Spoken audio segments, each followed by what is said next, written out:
Okay, welcome back. This is a Vice story, so I suggest it's got some adult content, kind of little dirty stuff in there. So have the kids leave the room. Sensitive ladies and men might want to leave. This is for people that can handle Vice. It involves a massage parlor, and one of the responsibilities of Vice is massage parlors. The city and the county regulate them, but then we have to go out and enforce them because we get a complaint by either a citizen or the neighborhood doesn't like a massage parlor near their family houses, whatever the reason is. That's part of our assignment. So we get a complaint, so I'm assigned to it. So we go and we have to get an approval to take our clothes off. It sounds stupid, but we're in a massage parlor, and it has to come from the chief's office. So we get an approval, and I go. Okay, so I go in there, and it doesn't really matter what ethnicity these are. It's just a massage parlor. It's a massage lady. I go in there, take off my clothes, I cover myself with a towel. Apparently she didn't like me because she's massaging and I'm waiting for a violation, and I can't, in those days, now they do it more, they come out with more blunt questions from the undercover officer, but in those days we had to play word games and you couldn't flat out ask her for sex because then you're soliciting, okay? So I'm playing these games and she's not buying it. She's just butt massaging me, and it's a half hour, 20 minutes, 5 minutes, she's done. Thank you. I went off and took my shower and I left. Okay, so several reasons that happens. One obvious is they're legitimate. Probably not, because we don't get complaints on legitimate stuff. Sometimes they are, most of the time they're not, okay? Second, she didn't like my eccentricity. Maybe she wanted a different person. So we thought, well, that's probably what it is, because I've done a lot of these before. This was my second Vice store, so I'm on my 4th year of working Vice, so I know what goes on in Vice and massage parlors. So we call for another officer from another division that would not be seen by this person in here. So we get a guy comes in. He's working patrol, never worked Vice before, so I'm briefing him what he needs to do. Blah, blah, blah, blah, kind of like, don't solicit, just let her, you be the victim, let her come to you, let her touch you, grab you, ask you, and then you've got the violation. Explain everything. Okay, fine. He's nervous. He's sitting there like someone's going to take a job interview. He is not comfortable. And I say, are you okay with this? I'm ready to go. Okay, fine. So off we go. This is low key. It's just me and him in the car. I drop him off 2 blocks away. I drive up the street because it's off a residential area. And I'm just watching the front door and watch him go in and I watch him come out. This isn't a violent bar we're going into or any kind of a really super undercover. This is just a massage parlor. So I watch him go in. Okay, normally half an hour, you pay whatever it was, $40, whatever, for half an hour. So he's in there. I'm waiting, I got the radio on, I'm kicking back in the car. 4 minutes goes by, he's out. And I'm going, well, that's strange. 4 minutes. Well, maybe they didn't like him. Maybe they told him to get out. Maybe they thought he was an officer. All kinds of reasons why people don't want to encounter undercover people.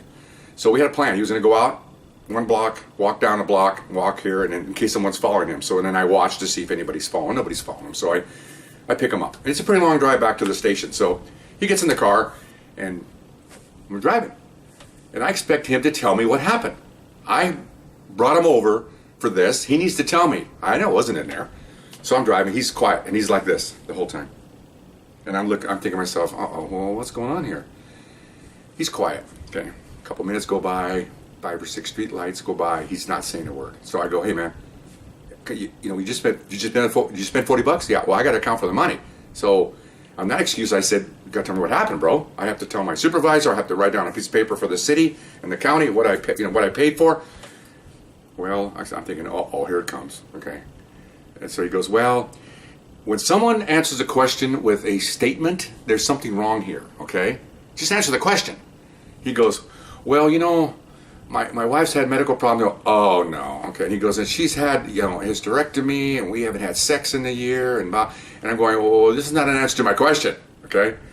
And so I go, okay. And then he puts his head down again. I'm not trying to make the story long. I'm telling you exactly what happened. So, and I go, well, then what happened inside the place? I'm almost saying, I don't give a crap about what happened to you at home. So he goes, well, I took off all my clothes. I got on the table, and she came out, and she said, okay, time for massage. And she put some oil in her hands, and then she touched the back of my leg because I was on my stomach, and her hand was on my thigh, and as soon as she moved her hand, and then he stopped, and he goes, I finished. And I, okay, that's why this is an adult contact. We all know, guys, what that means, and a lot of the girls knows what that means. I think the word is PE, premature E, okay? Be medical here.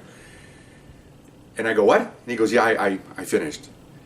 And I'm driving, and I'm gripping the wheel. I want to laugh so hard, But then I feel sorry for the guy, and his head's down again. And I'm going, oh my gosh, why did he? First of all, he should have just said nothing happened.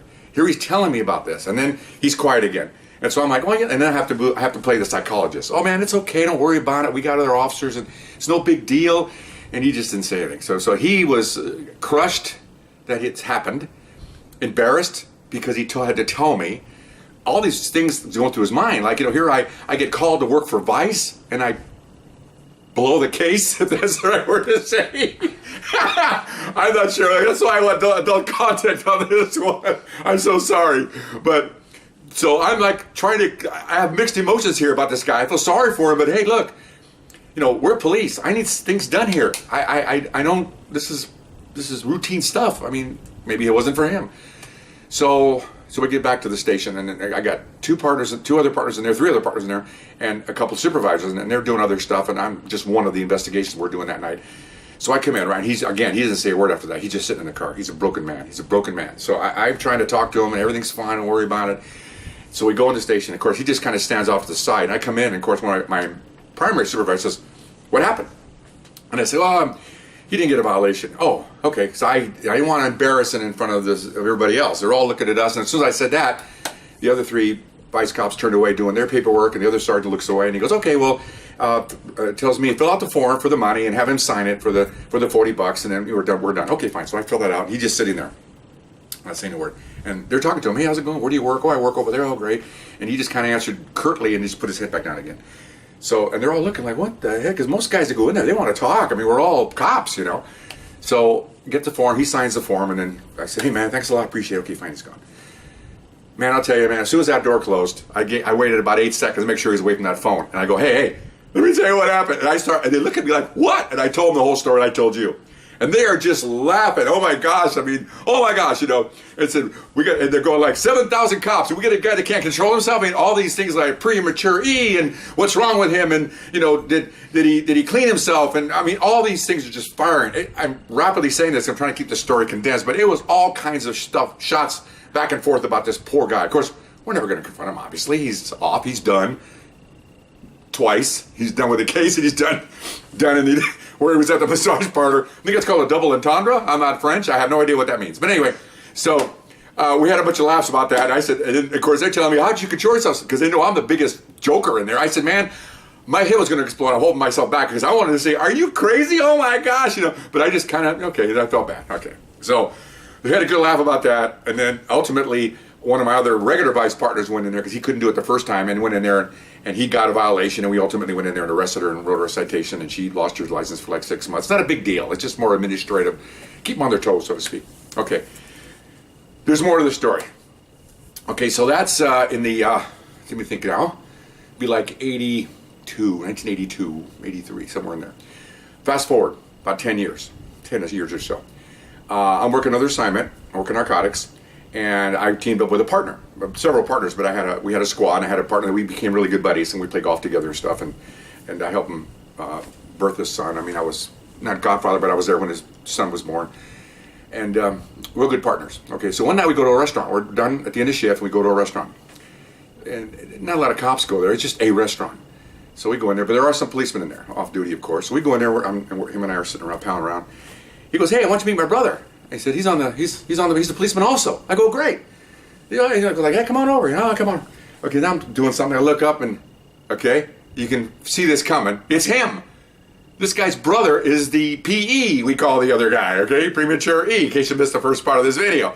So he says, yeah, this is so-and-so. Hey, and we made eye contact. And I'm like, and I'm an actor, man. I just kept the face straight. I go, hey, how's it going? He goes, and he'll look on his face like, I look at the camera. He kind of went, hi, how's it going? I said, oh, it's going great.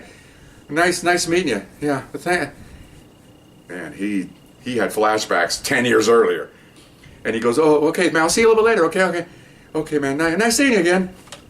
He walks away, and my buddy goes, that was weird. That's a weird reaction. I go, yeah, that's really strange. Oh, well, I'm not about to tell his brother, for whatever reason, none of his concern about what his older brother did 10 years ago in a vice investigation, because I don't think that's proper to expose a guy that may have problems, although he had 2 kids, so something worked.